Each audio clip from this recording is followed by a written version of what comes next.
మరి ఈరోజు నేను మీతో మాట్లాడాలనుకున్న అంశము ప్రేమలో ఓర్పు కలిగి ఉండుట. ప్రేమలో ఓర్పుగా ఉండడం చాలా కష్టం.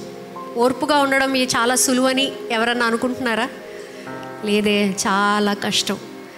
ఒక 30 మంది పిల్లల మధ్యలో మిమ్మల్ని వదిలేస్తాను నర్సరీ క్లాస్లో మా స్కూల్లో, చూద్దాం ఎంత ఓర్పుగా ఉంటారో. ఉదయకాలం నుంచి సాయంకాలం వరకు ఎలా ఉంటుందో మీరు ఒకసారి చూడాలి.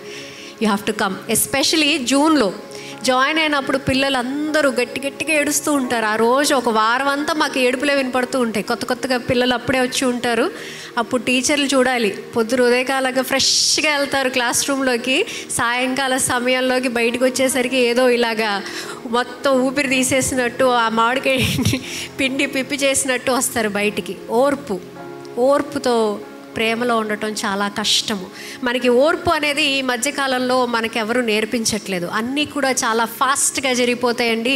ప్రపంచం అంటూ ఉంటుంది మనతో, మీరు పెద్ద టైం వేస్ట్ చేయక్కర్లేదు, యూ నీడ్ నాట్ వెయిట్, మీరు పెద్ద వేచి ఉండక్కర్లేదు, ఓర్పుతో సహనంతో ఉండక్కర్లేదు, అన్నీ చాలా క్విక్గా తీసుకొచ్చేస్తాం మీ దగ్గరికి, అన్నీ చాలా క్విక్గా రావచ్చు మీ దగ్గరికి అని మనకి ప్రపంచం ఎప్పుడు చెప్తూ ఉంటుంది. అందుకే కదా క్రాష్ కోర్స్ అనగానే మనం ఫాస్ట్గా దాని వైపు వెళ్ళిపోతాం.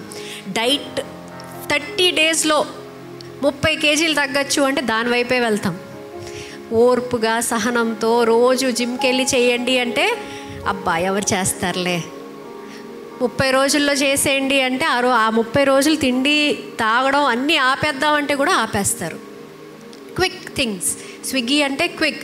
ముందైతే 15 నిమిషాల్లో వచ్చే వస్తువులు ఇప్పుడు ఎన్ని నిమిషాల్లో వస్తుందని 4-5 నిమిషాల్లో వస్తుంది. మనం ఆలోచించి మనం అటు నుంచి ఒక రూమ్ నుంచి ఇంకో రూమ్కి వెళ్ళే లోపల వస్తువులు వచ్చేస్తున్నాయి. అలాగే మనకి క్విక్గా ప్రేమ గురించి కూడా అలాగే అయిపోయింది మన ఆలోచన.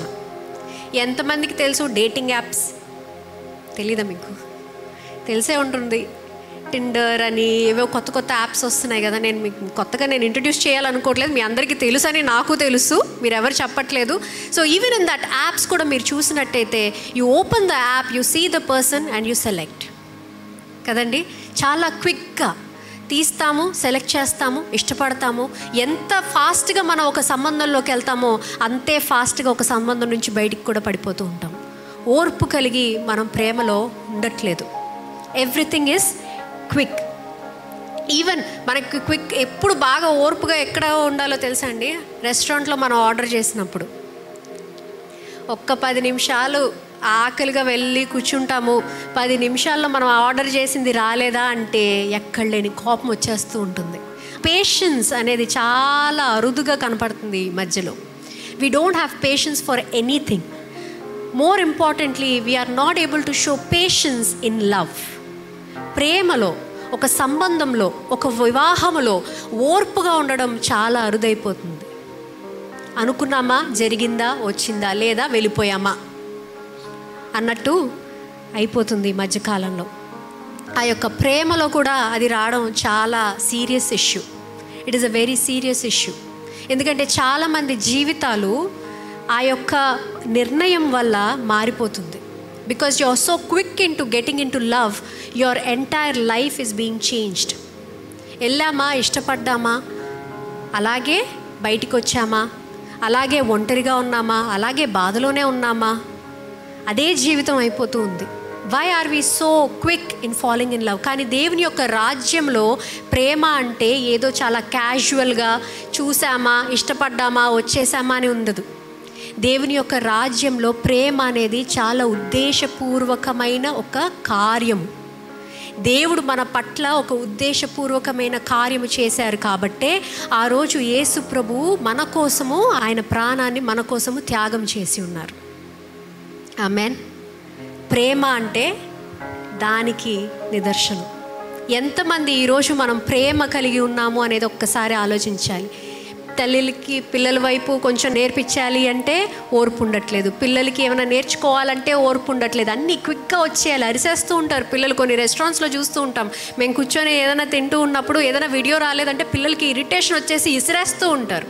Because we ourselves are not patient. We are not able to teach our kids also patience. మనము ఓర్పు సహనంతో ఉండలేకపోతున్నాం కాబట్టి పిల్లలకు కూడా మనం అది నేర్పించే స్థితిలో మనం లేకపోతూ ఉన్నాం. ఆమేన్. పక్కవారికి చెప్పండి, ఓర్పుగా ఉండండి అని చెప్పండి. అలాంటి క్విక్ అండ్ క్యాజువల్ రిలేషన్షిప్స్లో వెళ్ళిపోతే ఏం జరుగుతుందండి? మొట్టమొదటిగా పైన సంబంధాలు ఉంటాయి, పెద్ద లోతైన మీనింగ్ఫుల్ రిలేషన్షిప్స్ ఉండవు మనకి. ఏదో ఉన్నామా, వెళ్ళిపోయామా, హాయ్ హలో వెళ్ళిపోయాం అంతే. అందుకే మనం ఒంటరిగా ఉన్నప్పుడు ఎవరు మనల్ని పలకరించడానికి రారు, మనకు ఒంట్లో బాగాలేనప్పుడు ఎవరు చూడడానికి రారు, మనం ఏమైనా ఉన్నామా లేదా ఒక 2-3 సార్లు కనపడకపోతే కనీసం ఫోన్ చేసి ఎందుకు రాలేదో అని అడిగేవారు కూడా ఉండదు. Because we are all following behind those casual relationships. ఏదో సాధారణమైన, ఏదో ఊరికే నచ్చింది వెళ్ళాము, నచ్చింది మాట్లాడాము అన్న ఒక సంబంధాల వైపు మనం తిరిగి వెళ్తున్నాం. కాబట్టి పైన సంబంధాలు ఉంటాయి. రెండోది, ఒంటరితనం ఎల్లప్పుడూ ఉంటుంది.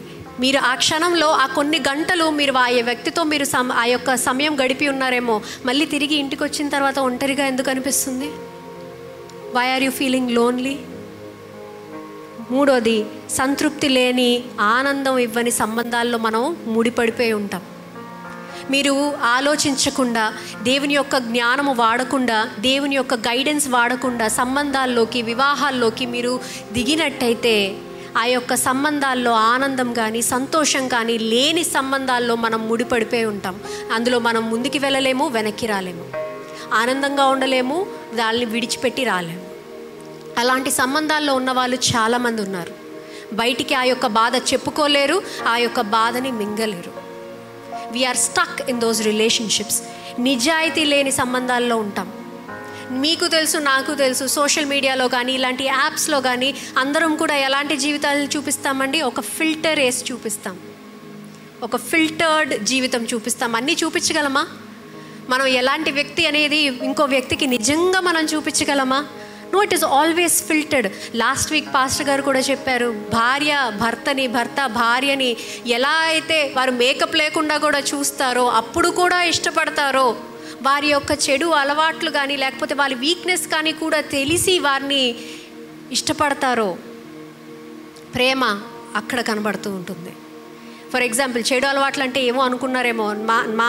మా యొక్క వివాహంలో చెడు అలవాటు అంటే ఏంటో చెప్తాను. నేను చాలా లేట్గా లెగుస్తాను. మా భర్త గారు చాలా ఉదయాన్నే లెగిసిపోతూ ఉంటారు. ఈ సండే అయితే 4:30 కల్లా అలారం పెడతారు, ఆయన 3:30కి లేచి ఉంటారు. నేను 5ంటికి లెగిస్తే that's a bad habit for me. నాకు ఉదయాన్నే లెగడం అంత పెద్ద ఇష్టం ఉండదు, ఆయనకి ఉదయాన్నే లెగిసిపోవాలి. పెళ్ళైన కొత్తలో నేను వివాహమై వచ్చినప్పుడు నాకు ఉదయకాలం అంటే మా ఇంట్లో 8, 8:30, మెల్లిగా 9. ఇక్కడ ఉదయకాలం అంటే 7ంటికల్లా అన్నీ సమాప్తం, కుకింగ్తో సహా. నాకేం అర్థమయ్యేది కాదు. నేను లేసే లోపల అన్నీ అయిపోయి ఏంటి అని నేను ఆలోచించేదాన్ని.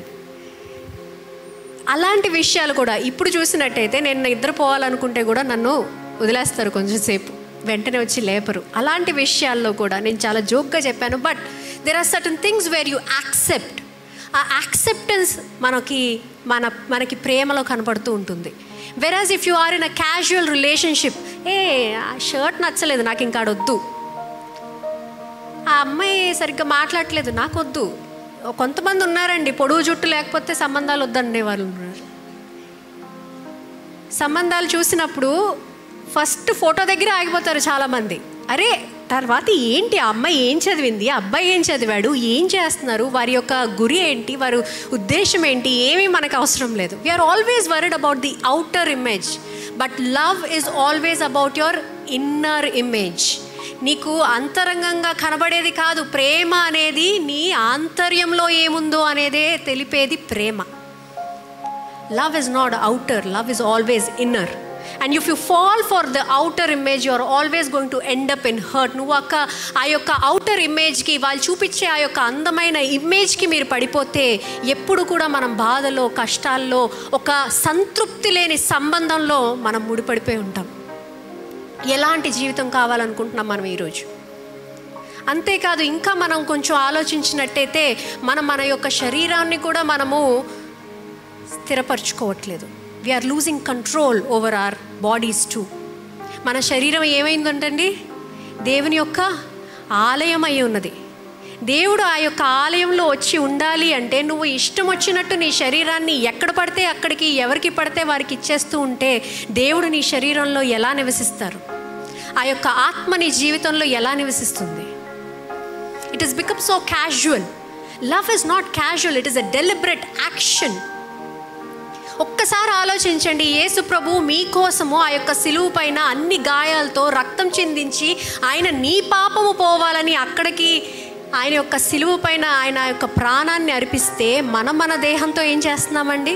శాశ్వత కాలమైన ఆ యొక్క సంతోషము కోసము మనం ఏది కూడా ఆలోచించకుండా నిర్ణయాలు తీసుకుంటున్నాం. ఆ నిర్ణయం బట్టి మనకేమైనా సంతోషం వస్తుందా? అన్నీ అయిపోయిన తర్వాత అదే ఒక ఉచ్చులో, ఆ బాధలో, ఆ యొక్క కష్టంలో మనం ఉండిపోతున్నాం. Are you satisfied? Are you happy with what you're doing with your mind, body and soul today? Are you happy? ఇంకా చూసినట్టయితే అలాంటి ఒక సంబంధాల్లో మనం ముడిపడిపోయి ఉంటే చాలామంది చీటింగ్కి, స్కామ్స్కి కూడా గురి అవుతున్నారు. Right? Not only women, even men are getting scammed. Right? ఎంతోమంది మోసం చేసి ఆ యొక్క మీ యొక్క శాంతిని, మీ యొక్క సమాధానాన్ని కూల్చివేసి వెళ్ళిపోతున్నారు. ఎలాంటి ప్రేమ కావాలనుకుంటున్నాం మనం ఈరోజు? ఎలాంటి ప్రేమ ఇవ్వాలనుకుంటున్నాం మనం ఈరోజు? What is that we are doing? దేవుని యొక్క రాజ్యంలో ప్రేమ అనేది క్యాజువల్ ఫీలింగ్ కాదండి, చాలా బలమైన నిర్ణయము. బలమైన నిర్ణయము. లాస్ట్ వీక్ కూడా మనం విన్నాము, మొట్టమొదటిగా ఆదాముకి దేవుడు ఏమిచ్చారండి? ఒక రెస్పాన్సిబిలిటీ ఇచ్చారు, ఒక పని ఇచ్చారు.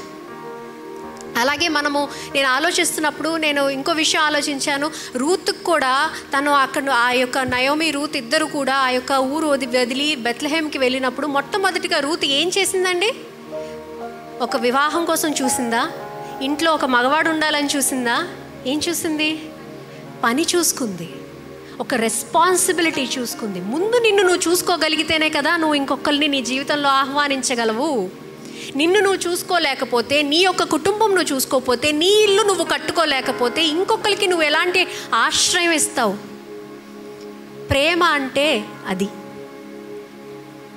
నీ జీవితంలో 2 broken people cannot be joined in a marriage to fix each other. 2 broken people cannot be married. 1 కొరింథీయులు 13:4 చూసినట్టయితే ప్రేమ దీర్ఘకాలము సహించును, దయ చూపించును అని రాసి ఉంది. It is patient. అంటే నువ్వు వెయిట్ చేస్తావు. You will not hurt, you will not force. ఒక ఫోర్స్తో నువ్వు ముందుకెళ్ళవు. ఒకరిని హింసించాలని లేకపోతే స్వాధీనపరుచుకోవాలన్న ఒక ఆలోచనతో ముందుకెళ్ళవు నువ్వు. ప్రేమ అంటే అది కాదు. దేవుడు మన పట్ల ఫోర్స్తో మనల్ని లాగరు. మా దేవుడు మన కోసం ఆగుతారు. మనం ఆ యొక్క తప్పుని తెలుసుకొని ఆయన వద్దకు వస్తాము అనేది ఆయన నిరీక్షణతో, ఆయన యొక్క ఓర్పుతో, సహనముతో ఎదురు చూస్తూ ఉంటారు మన కోసం. That is love. Love is patient. Jesus is the perfect example of this love. Jesus is the perfect example. కానీ మనకి అన్ని తొందరగా కావాలండి, అన్ని ఫాస్ట్గా కావాలి. ఆ యొక్క కాయ పండవకను ముందే కాయగా తీసేసుకుంటూ ఉంటాము. తీసేసుకొని ఏంటిది ఇంత దారుణంగా ఉంది, ఇంత బాగాలేదు, నాకు నచ్చలేదు, నాకు బాధ కలుగుతుంది, నాకు ఇది వద్దు అని చెప్పి వెళ్ళిపోతూ ఉంటాం. you're not waiting for the right time, you're not waiting for the right season. You are in a rush, you are in a hurry to bring a person into your life where you yourself are still building your life. Amen. అక్కడ ఆ రోజు ఆ యొక్క వనంలో ఆదాము అన్ని పనులు చేసుకుంటున్నారు కాబట్టి ఆ రోజు దేవుడు అనుకున్నారు ఈయనకి సాటి అయిన సహాయము కావాలి. అంటే ఎందుకు? ఆయన ఏదో తక్కువ అని కాదు, ఇద్దరు కలిసి ఇంకా గొప్ప పనులు చేయగలరు అని. వివాహం అంటే అది.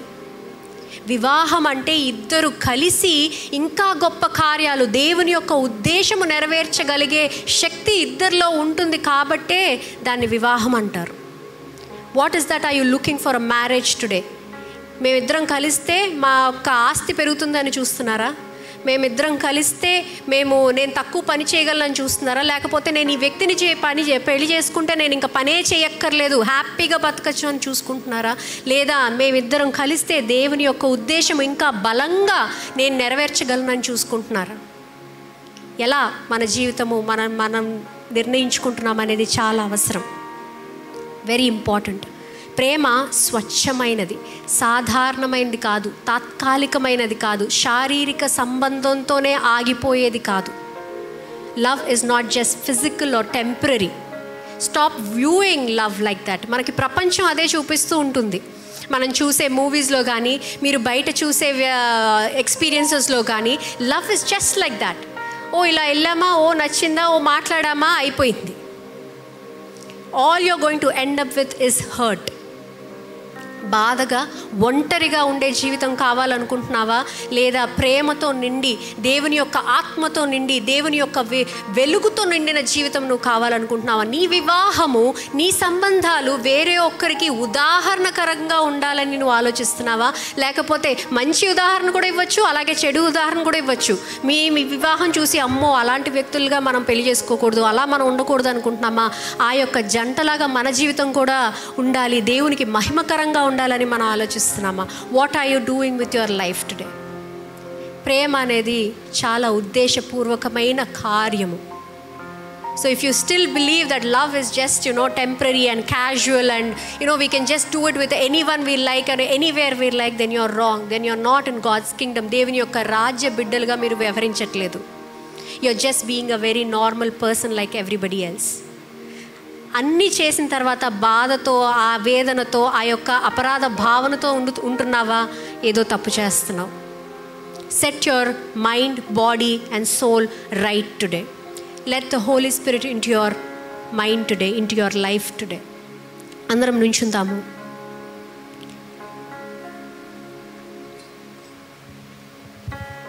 ఈరోజు మీరు ప్రార్థన చేసేటప్పుడు మీ యొక్క గతం ఎలా ఉందో నాకైతే తెలియదు, కానీ మీ యొక్క భవిష్యత్తు ఈరోజు మీరు తీసుకునే నిర్ణయం బట్టి ఉంది. ఎన్నో తప్పుడు సంబంధాల్లో ఉన్నావేమో, తప్పుడు నిర్ణయాలు తీసుకున్నావేమో, తప్పుడు వ్యక్తులతో నువ్వు సంబంధాలు ఏర్పరచుకున్నావేమో. ఈరోజు నిర్ణయం తీసుకో. దేవుని యొక్క జ్ఞానముతో, దేవుని యొక్క ఉద్దేశపరమైన జీవితము నువ్వు నడిపించుకుంటావని ఒక్కసారి నిర్ణయం తీసుకో. దేవుని యొక్క ఆత్మను నీ యొక్క జీవితంలోకి మళ్ళీ ఆహ్వానించు. నువ్వు చేసిన ఆ యొక్క తప్పుల్ని మన్నించమని దేవుని ఒక్కసారి అడుగు. Take a decision today that you are going to live a life according to the word of God. నువ్వు నీ జీవితంలో దేవుని యొక్క వాక్యపరంగా నడుస్తున్నావా లేదా అనేది ఒక్కసారి ఆలోచించు. నీ జీవితంలో నువ్వు భాగస్వామి గురించి ప్రార్థన చేస్తున్నావేమో ఈరోజు. ముందుగా నువ్వు రెడీగా ఉన్నావా లేదా? ఆ యొక్క ఏదైతే క్వాలిటీస్ నువ్వు కావాలనుకున్నావో ఆ క్వాలిటీస్ నీలో ఉన్నాయా లేదా అని ఒక్కసారి ఆలోచించుకో. పేషెంట్గా ఉండడము, ఓర్పుగా ఉండడము బలము. ఓర్పుగా ఉండడము ఏదైనా ఎదుర్కోగలే శక్తి కలిగి ఉండడము. ఓర్పుగా ఉండడము విడిచిపెట్టకుండా మధ్యలో వదిలేసి వెళ్ళిపోని శక్తి కలిగి ఉండడము. దేవుడు అది మీకు ఈరోజు అనుగ్రహించాలని అందరం కూడా కళ్ళు మూసుకుందాము, ప్రార్థన చేద్దాము. మహాపరిశుద్ధురా, కృపగల తండ్రి, దేవా నీ యొక్క సన్నిధిలోకి వస్తున్నాం తండ్రి. దేవా, ఈ యొక్క ఉదయ కాలంలో తండ్రి దేవా మీరు మాతో ప్రేమ గురించి మాట్లాడినందుకు వందనాలు చెల్లిస్తున్నాం తండ్రి. దేవా, ప్రేమ ఎంతో స్వచ్ఛమైనదని, ప్రేమ ఎంతో బలమైనదని, దేవా ప్రేమ ఒక ఉద్దేశపూర్వకమైన కార్యమని మాకు గుర్తు చేసినందుకు వందనాలు తండ్రి. దేవా, ఈ యొక్క ప్రపంచంలో చూపించినట్టుగా తండ్రి we do not believe that love is just a casual feeling of Father. ఏదో తాత్కాలికమైన ఇష్టము కాదు కానీ తండ్రి దేవా ఒక బలమైన నిర్ణయము తండ్రి దేవా అని మాకు గుర్తు చేసినందుకు వందనాలు చెల్లిస్తున్నాం తండ్రి. దేవా, మా శరీరాలతో, మా మనసులతో, మా మాటలతో తండ్రి దేవా ఎన్నో పాపం చేసి ఉంటాం తండ్రి. దేవా, ఈరోజు మళ్ళీ తండ్రి దేవా మిమ్మల్ని అడుగుతున్నాం తండ్రి, మీ ఆత్మ ద్వారా మమ్మల్ని మళ్ళీ శుద్ధీకరించమని ప్రార్థన చేస్తున్నాం తండ్రి. దేవా, ఇష్టం వచ్చినట్టు మా శరీరాల్ని ఎక్కడ పడితే అక్కడికి తీసుకెళ్లకుండా తండ్రి, మా మాటల్ని ఏది పడితే అది మాట్లాడకుండా తండ్రి దేవా, మా చూపులు ఏది పడితే అది చూడకుండా తండ్రి దేవా ఇంద్రియ నిగ్రహము కలిగి ఉండేటట్టుగా తండ్రి దేవా మీ యొక్క ఆత్మ మా పైన కుమ్మరించమని ప్రార్థన చేస్తున్నాం తండ్రి. దేవా, మీ యొక్క అభిషేకము మా పైన కుమ్మరించమని ప్రార్థన చేస్తున్నాం తండ్రి. దేవా, సరి అయిన దారిలో నడవడానికి తండ్రి దేవా ఆ యొక్క కావాల్సిన బలము, జ్ఞానము, శక్తి మాకు దయచేయమని ప్రార్థన చేస్తున్నాం తండ్రి. దేవా, మా తప్పుల్ని క్షమించండి తండ్రి. దేవా, తప్పుడు దారిలో వెళ్ళినందుకు క్షమించండి తండ్రి. దేవా, తప్పుడు నిర్ణయాలు తీసుకున్నందుకు క్షమించండి తండ్రి. దేవా, మీరు లేనిదే తండ్రి దేవా మేము శుద్ధముగా ఉండలేమని మేము ఈరోజు నమ్ముతున్నాం తండ్రి. Dear Father, we are not going to be clean without your spirit of Father. దేవా, మీ యొక్క ఆత్మతో మమ్మల్ని శుద్ధీకరించండి తండ్రి. దేవా, మీ ఉద్దేశపరంగా మేము నడుచుకోవడానికి మాకు ఇంకొక అవకాశం ఇవ్వమని ప్రార్థన చేస్తున్నాం తండ్రి. దేవా, అలాగే ఈరోజు ఇస్తున్న కానుకలు బట్టి వందనాలు చెల్లిస్తున్నాం తండ్రి. ఇస్తున్న హస్తాన్ని దీవించండి, ఆశీర్వదించండి తండ్రి. దేవా, వారి జీవితాల్లో మీ యొక్క ఆత్మ నింపుదల, మీ యొక్క సమృద్ధి, మీ యొక్క సంతోషం ఎల్లప్పుడూ ఉండేలాగా దీవించి ఆశీర్వదించండి తండ్రి. అలాగే మేము వాక్యం కోసం మేము సిద్ధపడుతుండగా మాతో మాట్లాడండి తండ్రి. దేవా, ఇంకా బలంగా తండ్రి దేవా మీ యొక్క వాక్యం మా జీవితాల్లో నాటబడ్డానికి దేవా ఆ యొక్క కార్యం చేయమని ప్రార్థన చేస్తున్నాం తండ్రి. దేవా, ఎవరైతే అనారోగ్యంతో ఉన్నారో తండ్రి వారికి స్వస్థతను దయచేయండి తండ్రి. దేవా, ఎవరైతే యుద్ధాలు తండ్రి దేవ వారి జీవితాల్లో చూస్తున్నారో ప్రతి ఒక్క యుద్ధాన్ని యేసు పరిశుద్ధ నామంలో లయం చేయమని ప్రార్థన చేస్తున్నాం తండ్రి దేవ. ఎవరైతే వివాహం గురించి ప్రార్థన చేస్తున్నారో తండ్రి దేవ, ప్రేమ గురించి, వివాహం గురించి ఇంకా బలంగా వారు తెలుసుకునేటట్టుగా వారితో మాట్లాడండి, దీవించండి, ఆశీర్వదించమని కోరుకుంటూ యేసు పరిశుద్ధ నామంలో అడిగి వేడుకుంటున్నాను తండ్రి. Amen, amen.